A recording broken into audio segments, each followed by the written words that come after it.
या परफॉर्मन्स मध्ये आहे सूर आणि तालाचं परफेक्ट कॉम्बिनेशन.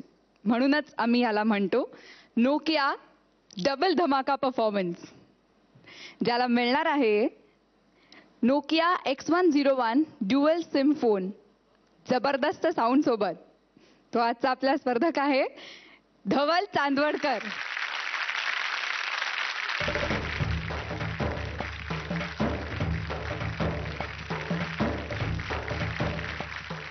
पाऊस म्हटलं की तुम्हाला काय वाटतं? मला पाऊस म्हटल्यानंतर माझं आयुष्यातलं एक केलेलं पहिलं कंपोजिशन आठवतं. ते पावसावरच होतं आणि ते अतिशय म्हणजे तेव्हा आमचं काही असं प्रोफेशनली आम्ही कधी तेव्हा करिअर सुरू केलेलं नव्हतं.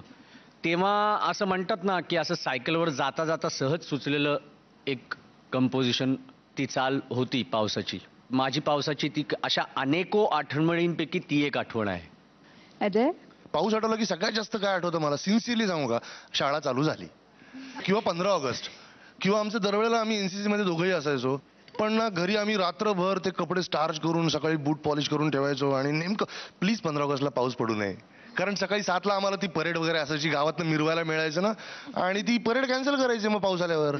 आणि आम्ही सगळी एवढी केलेली मेहनत, ते स्टार्च केलेलं रात्रभर पॉलिश करत बसत तुझ्या शूजला, आणि सकाळी पावसामुळे फक्त झेंडावंदन करून घरी. गावात मिरवताना नाहीच, म्हणजे ती प्रभात फेरी असायची पण आम्ही त्याला असंच त्याला, पण ते पुढे चालण्याची एक शान असायची ना, सार्जंट होतो दोघेही जण, ते त्यामुळे वाईट वाटायचं काय काय वेळेला. असं बऱ्याच काय काय, म्हणजे 26 जुलैची आहे, म्हणजे आमचं घरच त्यावेळेला बेसमेंटला होतं, आमचं सिटिंग रूम ते होतं, त्यात काय सांगू आमचा एक कीबोर्ड गेला, ते काय त्या वाईट पण आठवणी आहेत.